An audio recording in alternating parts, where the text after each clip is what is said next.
ताकत को समझा के भेजे को बदलिए। आप करबला की तारीख को पढ़िए, शियत की तारीख को पढ़िए। अब बुलंद आवाज से नारा लगाएंगे, नेतन्याहू मुर्दाबाद, नेतन्याहू मुर्दाबाद, नेतन्याहू मुर्दाबाद, डोनाल्ड ट्रंप मुर्दाबाद, अमेरिका मुर्दाबाद, अमेरिका मुर्दाबाद, अमेरिका मुर्दाबाद, इजराइल मुर्दाबाद, इजराइल मुर्दाबाद। अब बुलंद आवाज से मरकजियत की हिमायत में जिलहिज्जा की आखिरी तारीखें हैं और मुहर्रम उल हराम हमारे पेश रू है। ये वो महीना है जो तलवार पर खून की कामयाबी और फतहमंदी का महीना। हम शहादत के घराने से ताल्लुक रखते हैं और ये जंग जो आज हम देख रहे हैं ये ऐसी ही जंग है जिसका आगाज 1400 साल पहले से हुआ और आज तक जंग का सिलसिला जारी है और ये जंग अपने इख्तिताम को पहुंचने वाली है, यानी शमशीर के ऊपर खून की कामयाबी। शहादत के जरिए जो ईरान के ज़ियादे अपने खून से इस जंग को सीख रहे हैं, आज हम देख रहे हैं और इसमें जो चीजें नजर आ रही हैं उसमें हमें यकीन होता जा रहा है कि ईरान जैसी ताकत कामयाब होकर के रहेगी, जमीन और रुकवा होकर के। अस्सलाम वालेकुम व रहमतुल्लाह। मैं गुजारिश कर रहा हूँ इस्लाम हमारे जुमा मान करते जवाब साहब करेगा। उससे पहले एक बार फिर अपना एहतजाज यहाँ पे दर्ज करवाएंगे। नेतन्याहू मुर्दाबाद, ताकि हमारी आवाज मीडिया के जरिए इजराइल तक पहुंचे, दहशतगर्दों तक पहुंचे। नेतन्याहू मुर्दाबाद, नेतन्याहू मुर्दाबाद, डोनाल्ड ट्रंप मुर्दाबाद, डोनाल्ड ट्रंप मुर्दाबाद, आतंकवादी अमेरिका मुर्दाबाद, आतंकवादी अमेरिका मुर्दाबाद, आतंकवादी इजराइल मुर्दाबाद।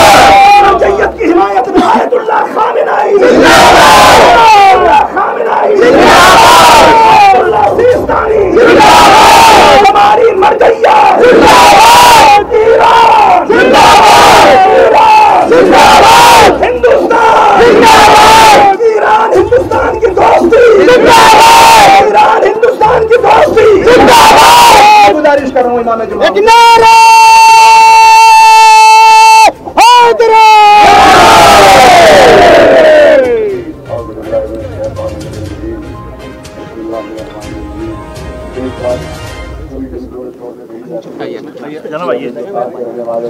अरे आप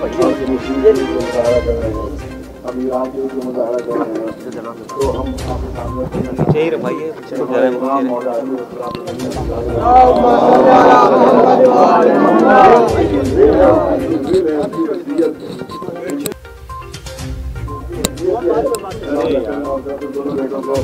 देखो हमेशा जालिम के दुश्मन रहना और मजलूम के मददगार रहना, ये मौला अली का इशाद है, ये उनका कौल है। अब उसी पर हम कहते हैं वो मौला ने नहीं फरमाया है कि जालिम अगर मुसलमान हो तो उसकी हिमायत कर देना, मजलूम अगर कोई और उसकी हिमायत कर देना नहीं। जालिम अपना हो तो उसके दुश्मन हो जाना और मजलूम कोई गैर और अजनबी हो तो तुम उसकी मदद करो, इस पर वाजिब लाजिम है। इसीलिए आप देख रहे हैं कि पाकिस्तान में ईसाइयों पर जुल्म होता है तो हम मुजाहरा करते हैं, अगर बांग्लादेश में हिंदुओं पर होता है तो हम मुजाहरा करते हैं, अगर फिलिस्तीन में अरबों पर होता है तो हम मुजाहरा करते हैं, अगर ईरान के ईरानियों पर हो रहा है तो हम मुजाहरा कर रहे हैं। इसीलिए मुजाहरा कर रहे हैं तो मौला अली ने क्या फरमाया है कि जालिम कहीं का भी हो उसके दुश्मन बनो, यानी कि उसका साथ न लो, उसके दुश्मन बन जाओ। और मजलूम कोई हो, किसी मजहब, किसी धर्म का, किसी इलाके का हो तो उसकी मदद करो। जिन्हें मौला अली के तौर लिहाजा वो अरब मुल्क जो मदद नहीं कर रहे हैं वो उन जालिमों के मानने वाले हैं जिन्हें रुपया, हम उनके मानने वाले हैं तो हमेशा मजलूमों के मानने से हमेशा जालिमों के लिए जो है वो मरम्मत की है और जो उसके खिलाफ उन्होंने थोड़ा जिहाद किया है। लिहाजा हमने आज भी जमा हुए हैं कि इसराइल जो जुल्म कर रहा है, अमेरिका जो धमकियाँ दे रहा है, सारा सुहा दे रहा है, उसकी हम मदद करते हैं और अपने मुल्क से हम शर्मिंदा हैं। अपने हिंदुस्तान से हम शर्मिंदा हैं कि ये जालिम इसराइल का साथ दे रहे हैं, ये जालिम अमेरिका का साथ दे रहे हैं, ये मजलूम का साथ नहीं दे रहे हैं, ये अत्याचारियों का साथ दे रहा है हमारा हिंदुस्तान। और जो अत्याचार हो रहा है उनको साथ इसका साथ नहीं दे रहा है, इसलिए हम शर्मिंदा हो रहे हैं। हमें शर्मिंदगी महसूस हो रही है कि इस तरह से तालिमों का साथ लिहाजा जो आज से कि अटल बिहारी जी की पॉलिसी थी उसी को आज भी एक हुकूमत को अमल करना चाहिए। अटल बिहारी वाजपेयी साहब कह चुके हैं, पंजाब किले की मैदान में कह चुके हैं कि इसराइल आक्रमणकारी है, इसराइल हमलावर है, इसराइल ने हमला किया है, उसने फिलिस्तीनियों की जमीनों पर कब्जा किया है, वो नाजायज कब्जेदार है, लिहाजा उसको जमीनें खाली करना होगी। लेकिन आज हमारी हुकूमत जो है वो जालिम इसराइल के साथ दे रही है और मजलूम फिलिस्तीनियों के खिलाफ है वो। लिहाजा ये पॉलिसी उनको अपनी बदलना होगी, अपनी पॉलिसी को बदलना होगी। और याद रखिए कि आज बहुत मोदी मीडिया के बहुत से लोग ऐसे हैं बहुत बदतमीजियां कर रहे हैं।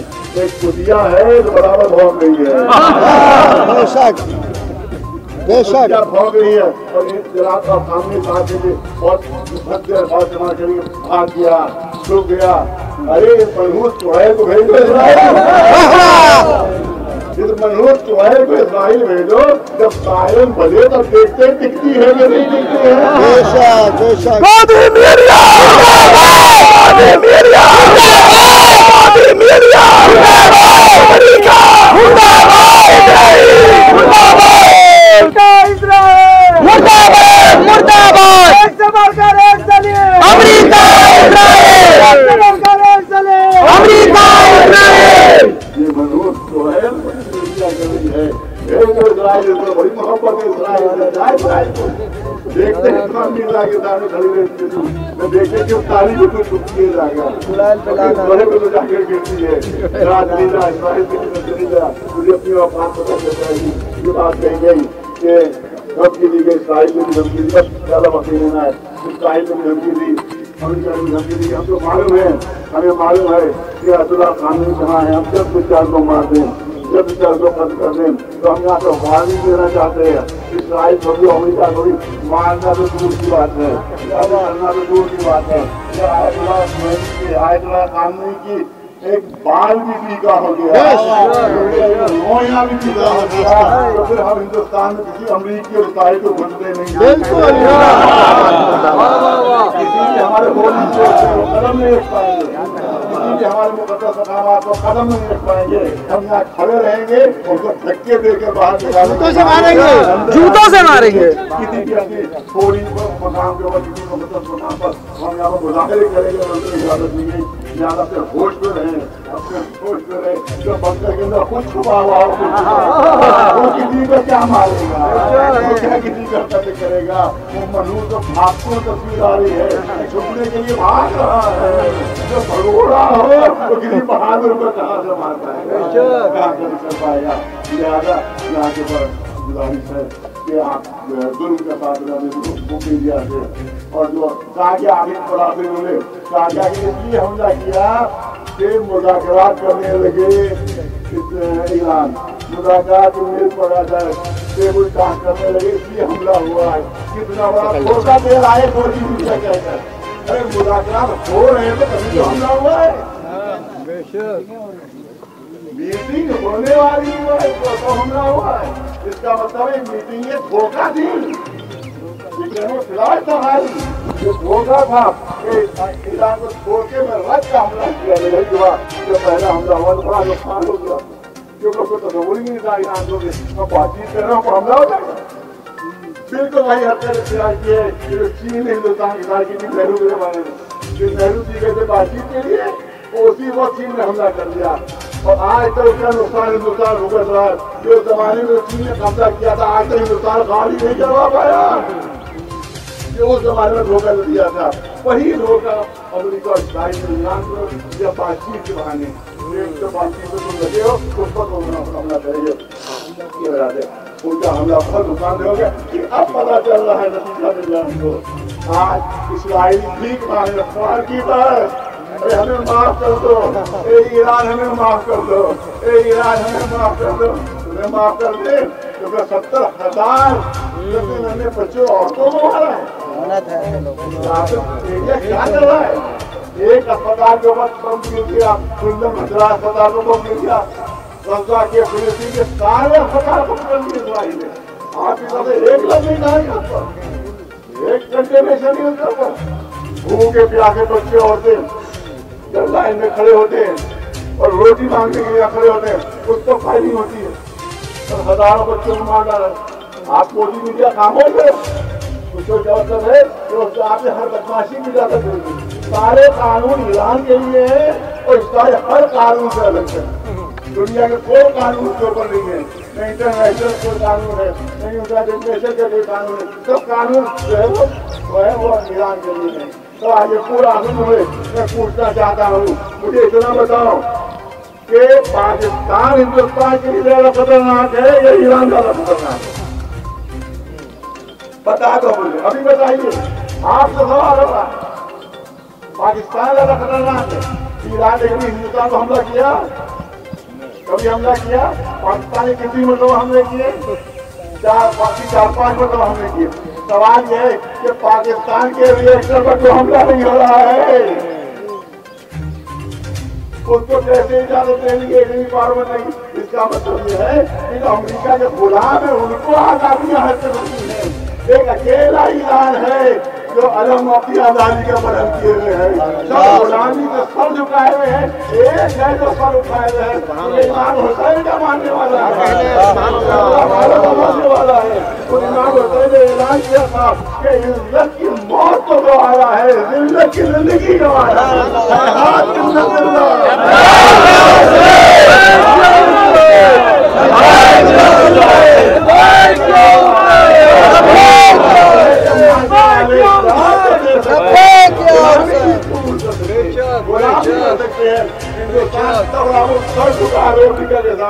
इस्राइल के सामने सर झुकाए हुए। लिहाजा हम अपनी कौम से किस तरह से हुक्म मारा अमेरिका का, किस तरह से हुक्म मारा इस्राइल का, ये हमारी जिंदगी की बात है। ज्यादा हमारा ऐलान है तो मोदी जी से कि वो इस्राइल के साथ न दें, अमेरिका का साथ न दें, बल्कि मजलूम और जो अत्याचारी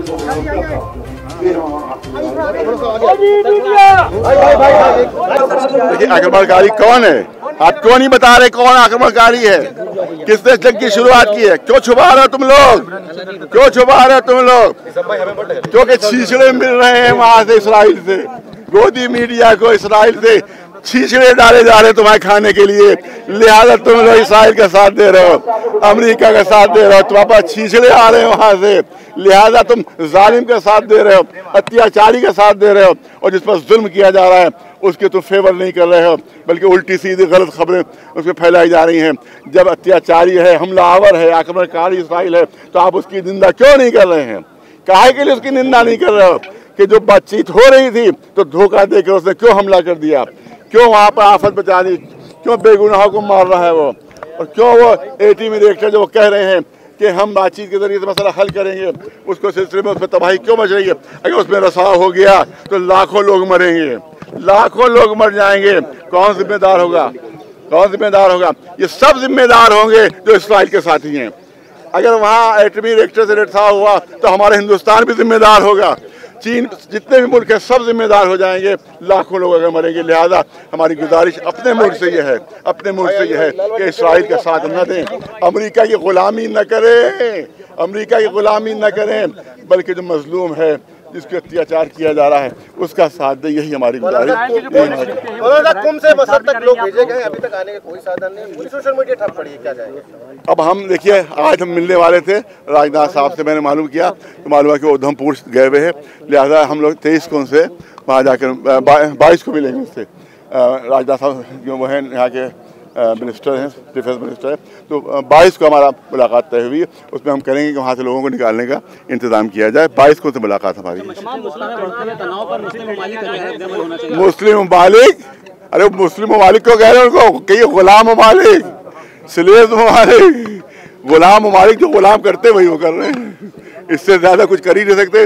वो गिलास पानी भी पीते हैं तो आका से पूछ के पीते हैं कि मैं पानी पिए कि नहीं पिए, तो गुलाम है, उनके बारे में कोई सवाल ही नहीं कीजिए। वो नॉन एग्जिस्टेंट है। वो जो अरबी की मसल है कि अल मादूम ला युखबर अन्हु, जो मादूम होता है उसके सिलसिले में कोई खबर नहीं होती, वो बिक चुके हैं, ख़त्म हो चुके हैं, स्लेब बन चुके हैं, लिहाजा उनके लिए कुछ कहना जो है बेकार है। मौलाना साहब, अगर जंग जारी रही क्या मुहर्रम में भी एहतजाज देखने को मिलेगा?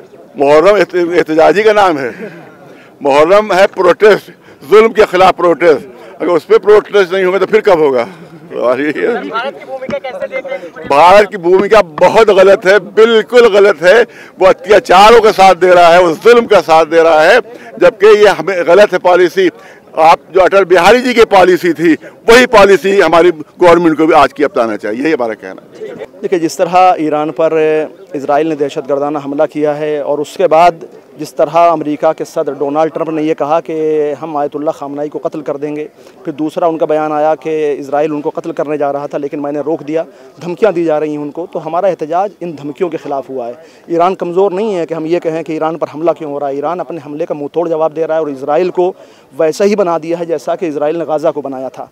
लेकिन हमारा एहतजाज ये है कि अगर ये धमकियाँ बंद नहीं हुई और हमारी मरजइयत पर हमला हुआ और यहाँ के मीडिया ने भी अगर बदतमीज़ियाँ बंद नहीं की तो हम मुसलसल एहतजाज करेंगे। और अगर अमेरिका ने या इजराइल ने हमारे मर्जा के ऊपर हमला किया और उनका बाल भी बीका हुआ तो हम यहाँ पर हिंदुस्तान में किसी, ख़ास करके लखनऊ में और दिल्ली में, किसी अमेरिकी और इजरायली को घुसने नहीं देंगे और अमेरिकी और इजराइलियों के लिए हिंदुस्तान की ज़मीन को तंग कर दिया जाएगा। ये हमारा एहतजाज है। जो हक़ पसंद लोग हैं उनके लिए क्या आपका पैगाम है इस एहतजाज के हवाले से?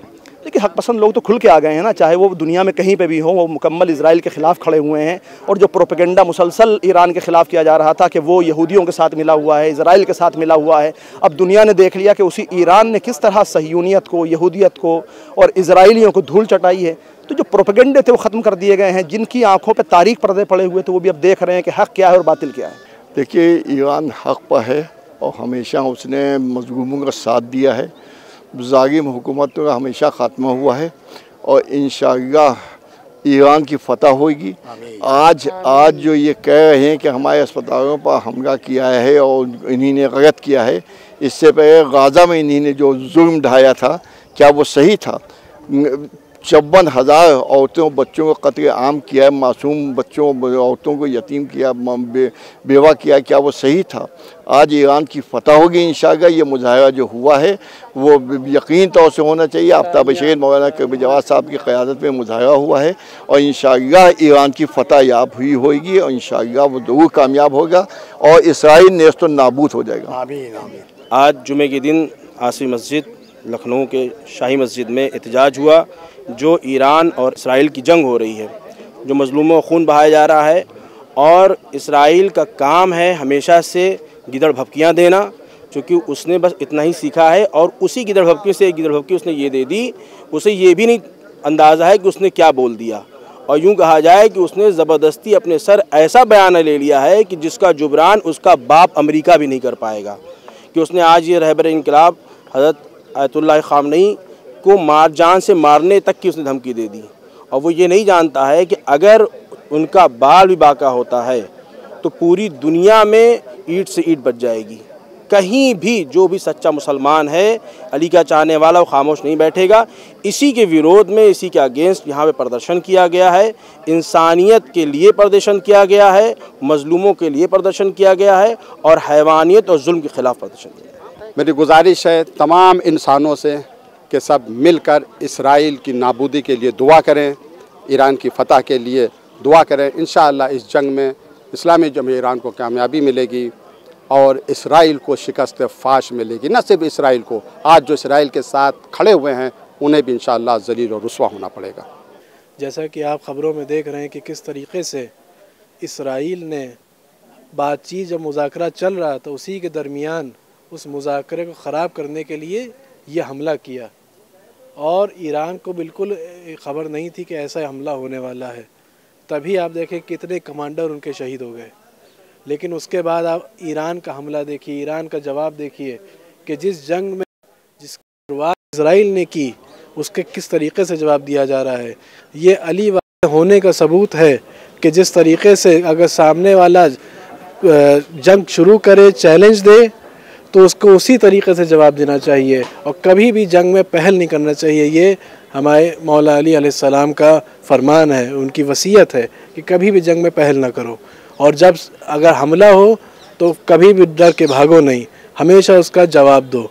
इसी तरीके से आप देखें कि अमेरिका ये हर जगह, इराक़ में उस ज़माने में जब जंग हुई थी तो आप सबके सामने तारीख़ मौजूद है, ये कहा जा रहा था कि इराक़ जो है वो न्यूक्लियर बम बना रहा है, वो पता नहीं कौन सा जहर बना रहा है कि जिससे दुनिया को ख़तरा है और ये हो जाएगा वो हो जाएगा, लिहाजा इराक़ पे हमला किया गया, लाखों मिलियंस में इराक़ी वहाँ पे शहीद हुए।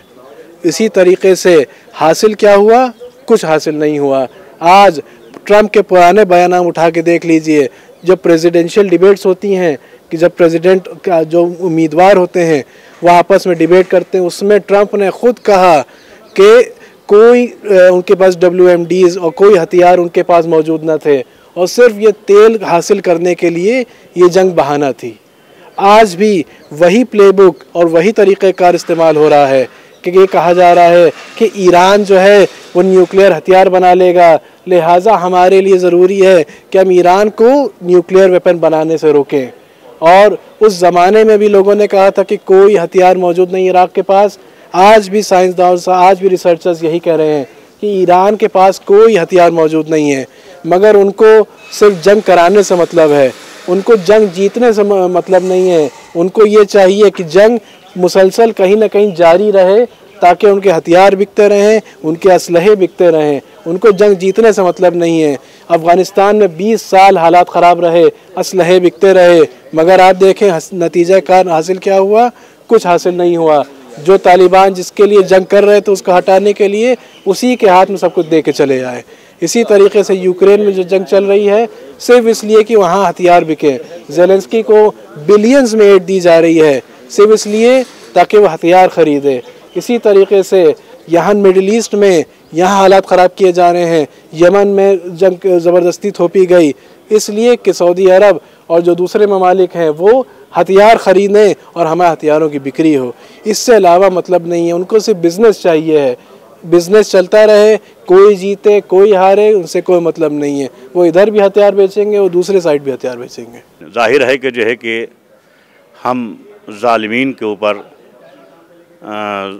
शुरू से लेकर आज तक लानत भेजते आए हैं और लानत भेजते रहेंगे। जिस तरीके से आज इसराइल और अमेरिका ईरान के मुखालिफत मुद्रा हुआ है और ईरान के ऊपर जो है जुल्म बर्बरियत कर रहा है, जाहिर है कि जो है कि हम उसकी मजम्मत करते हैं और हम अमेरिका और यानी इसराइल को इंतबाह देते हैं कि देखो कहीं ऐसी गलती ना कर लेना कि जो है कि अगर जो है आयतुल्लाह ख़ामनाई का एक बाल भी बीका हो गया तो पूरी दुनिया में आग लग जाएगी। इसलिए कि जो है कि सोते हुए शेर को उठाया इजराइल ने है, हमला पहला इजराइल ने किया है, अब क्यों हाय वावेला मचा रहे हो? इसलिए कि जब तुम अगर जो है ये कौन सी बात है कि जो है कि हमको जब तुम मारोगे हम आ भी ना करें, हम अपना दिफा भी ना करें। ईरान के लोग उस वक्त सो रहे थे कि जिस वक्त जो है इजराइल ने उनके ऊपर हमला किया। अब सोते हुए शेर को उठाया है तो अब जो है उसको बर्दाश्त करो, अब वो अपना दिफा तो करना ही करना है। लिहाजा हमारी हुकूमत हिंद से भी गुजारिश है कि जालिम का साथ ना दें बल्कि मजलूम का साथ दें। आप ये देखें कि जो है कि आपके ताल्लुकात ईरान से कब से हैं और मैं फिर यही कहूँगा कि इजराइल बहुत जल्द जो है दुनिया के नक्शे से मिटने वाला है। ऐसे लोगों के साथ में रहने से क्या फ़ायदा है, क्योंकि बहुत अनकरीब जो जाने वाला है, जो अनकरीब मिटने वाला है। और इंशाअल्लाह जो है वो अमेरिका का सुअर भी, वो जो सुअर है जो डोनाल्ड ट्रंप, इसकी भी मौत बहुत जल्द आने वाली है इंशाअल्लाह। अल्लाह ने चाहा। खुदावंद आलम जो है, हमारी दुआ ये है कि परवरदिगार से खुदावंद आलम रहबर मुअज़्ज़म आयतुल्लाह ख़ामनाई की हिफाजत फरमा, आगा सिस्तानी की हिफाजत फरमा और ईरान को फतेह हासिल फरमा।